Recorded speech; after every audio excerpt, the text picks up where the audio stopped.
Hi everyone. So right now I am at my university museum. So our university basically specialized in aerospace engineering, like for example astronautics and aeronautic stuff. আমি সোজা বাংলা একবারে খুবই easily বুঝিয়ে দিলে তাহলে বলতে হবে যে for example rocket science নিয়ে যে পড়াশোনা like satellite, rockets and everything এটাকে হচ্ছে astronautics বলে, and aeronautics হচ্ছে বিমান related পড়াশোনা, aviation and stuff. So এগুলো নিয়ে, and even though আমাদের university we have several other subjects as well, but because আমাদের university researcher দিক দিয়ে অনেক বেশি হচ্ছে one of the top ranked university in the world for aeronautics, এর জন্য হচ্ছে আমাদের ইউনিভার্সিটিতে মানে এভিয়েশনের অনেক সুন্দর হচ্ছে একটা মিউজিয়ামই আছে. So I'm going to be talking about those. Okay, so let's get started. এই যে হচ্ছে সামনের বিমানটি দেখতে পাচ্ছেন, এটা হচ্ছে বেসিক্যালি একটা যুদ্ধ বিমান. সো এটার নাম হচ্ছে শিয়ান H6. সো রাশিয়ার বেসিক্যালি যে Tu-6 নামে একটা হচ্ছে বিমান রয়েছে, সেটার উপরে ইন্সপায়ার করে এটাকে হচ্ছে বেসিক্যালি বানানো হয়েছিল. সো এটার বেসিক্যালি কাজ হচ্ছে বেসিক্যালি আমাদের নর্মাল এখন এয়ারক্রাফট জেট, ফাইটার জেট যেগুলো যে কাজগুলো করে থাকে ওইটাই একটা টাইমে এটা করতো. সো এটা হচ্ছে বেসিক্যালি দূরে গিয়ে বোমা নিক্ষেপ করা হচ্ছে এটার মেইন কাজ. আমি একদম সহজ বাংলায় বুঝিয়ে বললাম আর কি. অ্যান্ড এটা এখন আপাতত আর হচ্ছে ইউজ করা হয় না যুদ্ধের ক্ষেত্রে, বিকজ এটা পুরনো মডেল. বাট এটাকে হচ্ছে শিক্ষামূলক হিসেবে ভার্সিটিতে মিউজিয়ামে প্রদর্শন করা হয়েছে, যাতে হচ্ছে বিশ্ববিদ্যালয়ে হচ্ছে এটা একটা বেসিক্যালি ঐতিহ্য হিসেবে রাখা হয়েছে, বিকজ একটা টাইমে it was very famous, one of the best fighter jet বলা যায় এটাকে. তো ওই টাইমে ছিল আর কি. So this is it, and এটার নাম হচ্ছে শিয়ান H6. সো আর আমাদের university is also at Xian. So এর জন্য হচ্ছে এটা এখানে এভাবে সুন্দর করে রাখা হয়েছে. আমরা ওই সাইডটাও একটু সুন্দর করে দেখব. I think probably if I am not wrong, like অনেক আগে প্রবাবলি লাইক হতে পারে যে যখন ওয়ার্ল্ড ওয়ার II এই টাইমে এটাকে ইউজ করা হয়ে থাকতে পারে, even though I am not sure about that. So আমি না জেনে কিছু বলতে চাই না, বাট এটা হচ্ছে যতটুকু আমি জানি ওই টাইমেরই হচ্ছে এটা একটা যুদ্ধ বিমান. Let's see the other side of it. Wow, actually অনেক বড়. দূর থেকে না ফাইটার জেট দেখলে মনে হয় কি আরে কি পিচ্ছি ছোট, মনে হয় কি যে একজন, যদিও ওরকম বিমানও আছে মানে শুধুমাত্র হচ্ছে একজন হচ্ছে বসে থাকবে অ্যান্ড দেন ওগুলো দিয়েই হচ্ছে বেসিক্যালি বোমা নিক্ষেপ করা হয়. বাট এইটা হচ্ছে হিউজ, লাইক এখানে আই থিঙ্ক অনেকজনই ফাইটার্স যারা তারা বসে থাকতে পারবে. So yeah, this is it. Okay, so আমি একটা ইনফরমেশন বেসিক্যালি ভুল বলছি, Tu-6 না Tu-16 হবে. সো সোভিয়েত যুগে মানে রাশিয়ান বেসিক্যালি যেই মিসাইলসগুলো রয়েছে, তো ওই টাইমের অ্যাকচুয়ালি Tu-16 Tu-16 নামে হচ্ছে একটা এরকম ফাইটার জেট ছিল. তো ওই মডেলের উপর বেস করে হচ্ছে এটাকে বানানো হয়েছে, মানে ওইটা থেকে inspired by this one. So that's another thing. ভুল ইনফরমেশন দেওয়া ঠিক না, even though I am sure like অনেক অডিয়েন্স হয়তো এটা চেকও করবে না, বাট স্টিল যা বলবো সেটা সঠিক বলাই উচিত. So that's I am clarifying it.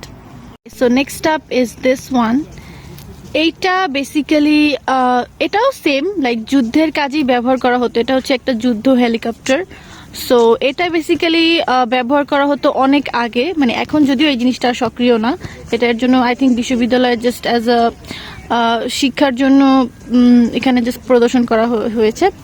Normally এইটা যেই কাজে ইউজ হতো সেটা হচ্ছে ফর এক্সাম্পল যুদ্ধের সময় মনে করেন যে সেনাবাহিনীদের যে মালামাল রয়েছে সেই মালামালগুলো হচ্ছে পরিবহন, তারপরে সেনা পরিবহন, তারপরে হচ্ছে সাপোজ আপনার যুদ্ধ হয়ে গেছে অলরেডি বাট হচ্ছে মৃত্যু সংখ্যা, মানে সাপোজ যারা সেনাবাহিনীর লোকজন রয়েছে, সাপোজ 100 জন ওখানে ফাইট করেছে for example, I am just saying. তো ওইখানে সাপোজ ডেড বডি পাওয়া গেছে 45 জনের, আর হচ্ছে সাপোজ 50 জন অলরেডি অ্যালাইভ অ্যান্ড 5 জনের কোনো খোঁজ পাওয়া যাচ্ছে না. তো ওই হতে পারে না যে তারা বেঁচে আছে কোথাও হয়তো লুকিয়ে আছে, but they don't have any information about that. So এর জন্য যেটা করা হয় যে এই বেসিক্যালি যে হেলিকপ্টারটা রয়েছে এই মডেল, সো এই মডেলের হেলিকপ্টারগুলো বেসিক্যালি সেই মানে আহত যে সৈন্য তাদেরকে উদ্ধার করার জন্য হচ্ছে এটা ইউজ করা হতো. আর এটাও হচ্ছে সোভিয়েত ইউনিয়নের Mi-14 ছিল না যেন কি একটা ছিল, আমার ঠিক খেয়াল নেই. এটার নাম হচ্ছে হারবিন J5 অ্যান্ড এটাও হচ্ছে সোভিয়েত ইউনিয়নের Mi-4 হেলিকপ্টারের উপর বেস করে বানানো আর কি। সো মানে যতটুকু আমি দেখতেছি আর কি, আই থিঙ্ক ওই টাইমে যখন আরও আই থিঙ্ক আজ থেকে প্রায় 50-60 বছর আগে যখন যুদ্ধ রিলেটেড বিমান বা হেলিকপ্টার বানানো হতো, I think most of it was inspired by Russian structures. So both of this, like this one, this fighter jet and this helicopter যেটা দিয়ে হচ্ছে আহত সৈন্যদের উদ্ধার করা হতো আর মালামাল পরিবহন করা হতো, basically are both inspired by Russian technology. Next up is this beautiful বিমান। এটা বেসিক্যালি হচ্ছে মনে করেন একেবারে লোকাল, মানে আঞ্চলিক হচ্ছে পর্যায়ে, মানে it's not a very big one, আঞ্চলিক পর্যায়ে হচ্ছে স্মল রুট আর কি, অনেক স্বল্প দূরত্ব বেসিক্যালি যাতায়াতের জন্য এই বিমানটা হচ্ছে এটাকে আবিষ্কার করা হয়েছিল, মানে বানানো হয়েছিল বেসিক্যালি। তো এটার নাম হচ্ছে কমেক ARJ-21। সো এটা হচ্ছে বেসিক্যালি ওয়ান অফ দ্য মানে মাইল ফলক বলা যায় ওই টাইমে যখন হচ্ছে এটা ফার্স্ট বের হয়েছিল, এবং এখানে প্রায় 70 থেকে 90 জনের মতো যাত্রী যাত্রা করতে পারে। অ্যান্ড এটা এখন ওইভাবে ইউজ করা হয় না, যেমন এখনকার যুগে যেমন নতুন নতুন অনেক মনে করেন যে বিমান চলে আসছে, যেমন C919, তারপরে আরও অনেক বোয়িংয়ের অনেক এয়ারক্রাফট হচ্ছে আসছে, অনেক কিছুই আছে। তো এর জন্য হচ্ছে এইটা এখন আর ওইভাবে ইউজ করা হয় না, বাট এটা এখন স্বল্প পরিমাণে এখনো সক্রিয় আছে। বাট ওই আমলের জন্য it was one of the like মনে করেন যে থাকে না যে ওই টাইমে ফার্স্ট যখন হচ্ছে বেস্ট ওয়ান অফ দ্য বিমান যেটা হচ্ছে যাত্রীবাহী বিমান আর কি করা হয়েছিল আর কি, স্টার্ট হয়েছিল। তো ইট ওয়াজ দ্যাট আমলের আর কি ওয়ান অফ দ্য বেস্ট বিমান আর কি।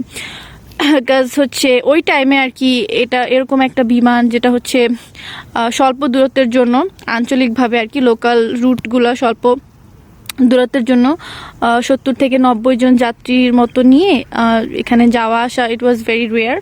সো ওই টাইমের জন্য হচ্ছে it is one of the mile ফলক বলা যায়। আপাতত এটা এখনও সক্রিয় আছে, অ্যান্ড বাট খুবই অল্প পরিমাণে আর কি। It's very beautiful by the way.